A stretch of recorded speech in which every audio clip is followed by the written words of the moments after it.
I had my smooth legs as I went into labor, and 16 hours later, when still no baby, I was told it was time for a C-section.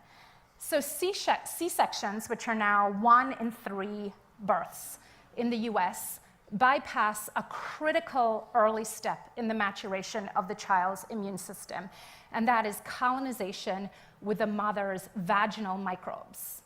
So that simple act of traveling through the birth canal and swallowing a mouthful of microbes is an incredibly important event. You thought it was a bar mitzvah or the first year of college. It's that event because what we know is that babies born vaginally are colonized with lots of good bacteria, with lactobacillus and all the other sort of desirable species. And C-section babies, like my poor daughter, are colonized with staph and hospital-associated bacteria. Not so great.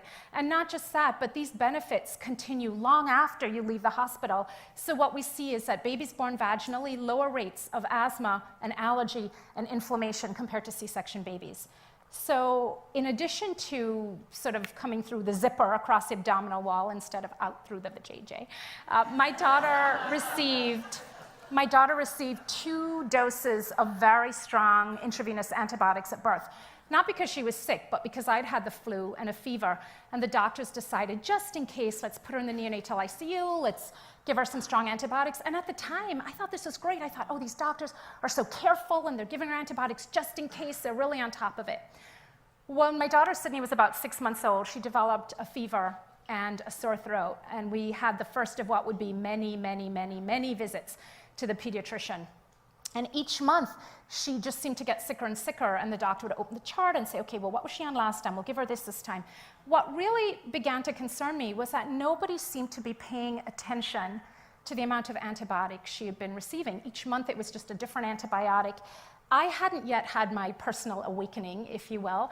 I still wholeheartedly believed in the superiority of modern medicine, the omniscience of the doctor, and the seductive simplicity that illness equals antibiotics.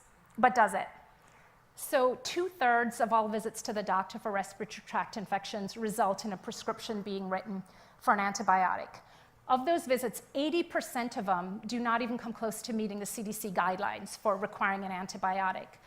The majority of ear infections in children are viral, but they are still prescribed antibiotics, which not only do nothing to hasten the recovery, but they increase the risk of side effects of things like rashes and diarrhea.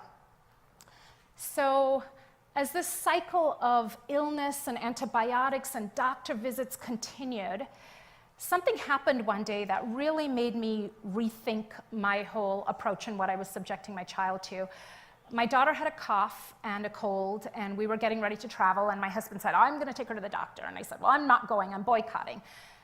They walked in the door from the doctor's visit with my daughter carrying a nebulizer machine for asthma, with stickers, of course, and 4 prescriptions, an antibiotic, a steroid, an antihistamine, and a bronchodilator.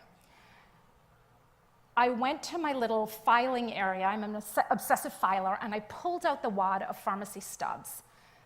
15 rounds of antibiotics and 50 visits to the doctor, more than I had had in my entire life, and she was not yet in kindergarten.